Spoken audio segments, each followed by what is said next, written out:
সাজুকে যে মারার অর্ডার দিলেন, সাজু তো কাল মারা যাবে। আমি স্যার এই রাজনীতিটা ঠিক বুঝলাম না। রাজনীতিটা বুঝলে না? জি না স্যার। না বোঝার কারণ? স্যার, এবং একজন ভালো লোক, সে চাঁদাবাজ না, সে সন্ত্রাসী না। আগামী নির্বাচনে সে আমাদের দল থেকে না দাঁড়িয়ে স্বতন্ত্র নির্বাচন করলেও সে পাশ করবে। সাজু কি আমার লোক? জি না, সাজু আপনাকে পছন্দ করে না, কারণ আপনি সন্ত্রাসীদের লালন করেন। জি। ওটা দল চালাতে প্রয়োজন হয়।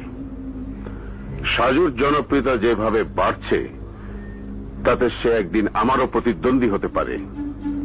সিটি কর্পোরেশনের নির্বাচনে আমার নিজস্ব 20 জন কমিশনার নির্বাচিত না হলে ঢাকা শহরে আমার রাজনীতি থাকবে না। সাজুকে খুন করা বাবদ ওই বোম্বা জাহিদ দেবে 20 লাখ টাকা। স্যার, জাহিদ কেন টাকা দেবে? কারণ সে সাজুর সিটে কমিশনার হতে চায়।